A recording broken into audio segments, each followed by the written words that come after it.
जय श्री कृष्ण फ्रेंड्स, राधे राधे। कैसे हैं आप सब भाई हो? बाल गोपाल की कृपा से सभी स्वस्थ और मस्त होंगे। तो फ्रेंड्स, बाल गोपाल की सेवा चैनल में आप सभी का बहुत बहुत स्वागत है। तो फ्रेंड्स, आज का वीडियो है षटतिला एकादशी। तो षटतिला एकादशी कब रखा जाएगा, पारण का मुहूर्त तो बताऊंगी, पूजा का मुहूर्त तो बताऊंगी और उपाय बताऊंगी और लास्ट में कथा भी सुनाऊंगी। तो फ्रेंड्स, अगर आपको हमारी बताई हुई वीडियो पसंद आए तो प्लीज चैनल को सब्सक्राइब करना मत भूलिएगा, क्योंकि आपका एक एक सब्सक्राइब हमारे लिए बहुत ही महत्वपूर्ण है। तो फ्रेंड्स, पंचांग के अनुसार माघ माह की कृष्ण पक्ष की एकादशी जो कि 5 फरवरी को शाम 5:24 से शुरू होगी, वहीं 6 फरवरी को शाम 4:07 तक रहेगी। तो उदयातिथि के अनुसार षटतिला एकादशी व्रत जो कि 6 तारीख दिन मंगलवार को ही रखा जाएगा। तो फ्रेंड्स, 6 तारीख दिन मंगलवार को व्रत श्री हरि विष्णु की पूजा करके उनको जो कि पीला फूल चढ़ाएं और तिल से बने मीठा या तिल से बना पकवान का आप श्री हरि विष्णु को भोग लगाएं, जिससे भगवान की विशेष कृपा प्राप्त होगी। और तिल का दान भी करना चाहिए। आप एकादशी व्रत करते हैं, पूजन करते हैं, जब तक दान पुण्य नहीं करते तो व्रत फलीभूत नहीं होता। आज की इस कहानी में यही निकलेगा कि व्रत करना, पूजा करना अलग बात है, लेकिन व्रत और पूजा के बाद दान पुण्य अवश्य ही करना चाहिए। तो फ्रेंड्स, अब मैं बताऊंगी पारण कब करना है। तो फ्रेंड्स, एकादशी का पारण का समय जो कि व्रत का खोलने का समय है 7 फरवरी दिन बुधवार को सुबह 7:06 से 9:18 तक आपको जो कि पारण कर लेना है। और फ्रेंड्स, आज का उपाय ये है कि षटतिला एकादशी के पहले सुबह स्नान करने से पहले तिल का उपटन बनाएं और तिल का तेल उसमें डालें। तिल का उपटन, उसमें हल्दी और तिल और ये सारी चीजें मिला करके आप उससे स्नान करें और जल में भी तिल को डालें। तिल और गंगा जल ये डाल करके आप स्नान करें। उसके बाद अपने सर से गंगा जल एक तांबे के लोटे में लेकर के 5 से 6 बार करके उसे किसी पेड़ में डाल दे, जिससे घर में सुख समृद्धि यश कीर्ति और अगर किसी भी प्रकार की बीमारी या परेशानी है तो उससे भी आपको निजात मिलेगा।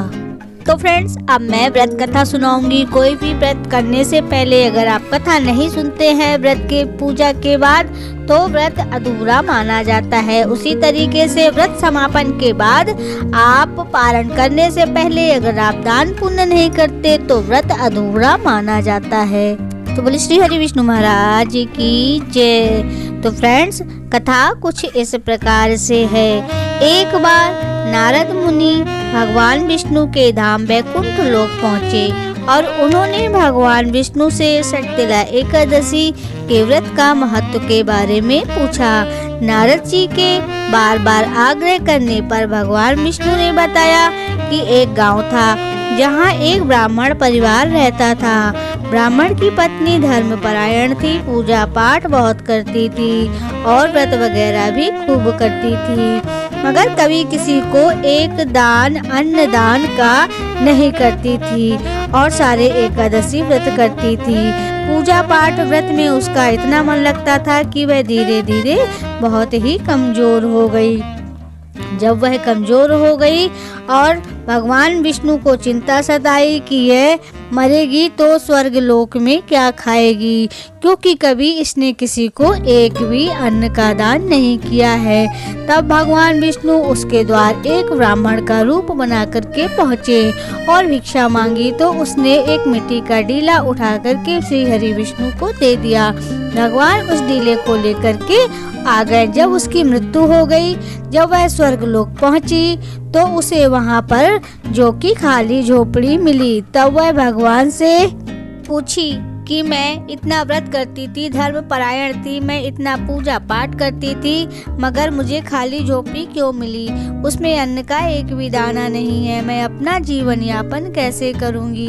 तब श्री हरि विष्णु ने कहा कि पहली बात तो तुम सठ तिल एकादशी जो कि करना भूल गई, और दूसरे तुमने कभी किसी को एक अन्न का दान जो कि नहीं किया है। तो फिर बोली कि अब मैं क्या करूं। तो बोले माघ माह की, कृष्ण पक्ष की माघ माह की जब एकादशी षटतिला एकादशी आए तो तुम उसका व्रत पूरी श्रद्धा भाव भक्ति से करना और किसी को दान देना, तुम्हें सारा कुछ, सारी सुख सुविधाएं तुमको मिल जाएंगी। तब माघ माह की कृष्ण पक्ष की षटतिला एकादशी आई, तब उसने श्री हरि विष्णु के कहे मुताबिक उसने व्रत किया, पूजन पाठ किया और उसने अन्न का दान दिया। उसे सभी प्रकार के सुख प्राप्त हो गए और वह अच्छी तरीके से स्वर्ग में भी हंसी खुशी वैकुंठ धाम में रहने लगी। तो फ्रेंड्स, यह था षटतिला एकादशी व्रत की जो की कथा। व्रत करते हैं, पूजा करते हैं, लेकिन अगर हम किसी को अन्नदान नहीं करते हैं, सबसे बड़ा दान जो कहलाता है अन्नदान होता है। वस्त्र दान, स्वर्ण दान, पैसे दान, जो भी दान आप करते हैं आपकी स्वेच्छा है, लेकिन अन्नदान से बड़ा दान कोई नहीं होता। जीवन में कहते हैं गौदान, अन्नदान, कन्यादान, ये 3 दान सर्वश्रेष्ठ दान माने जाते हैं। तो आप अन्न का दान जरूर करें, अवश्य करें। तो आशा करती हूँ आप सभी को कथा पसंद आई होगी। अगर पसंद आई तो प्लीज चैनल को सब्सक्राइब कीजिएगा, लाइक, कमेंट और शेयर भी कर दीजिएगा, और हाँ, बेल आइकन जरूर प्रेस कीजिएगा, जिससे हमारे आने वाली वीडियो की नोटिफिकेशन आप तक पहुँच रहे। अपना बहुत ख्याल रखिएगा। हम फिर से मिलेंगे एक नई वीडियो, एक नई जानकारी के साथ। तब तक के लिए जय श्री कृष्णा, राधे राधे।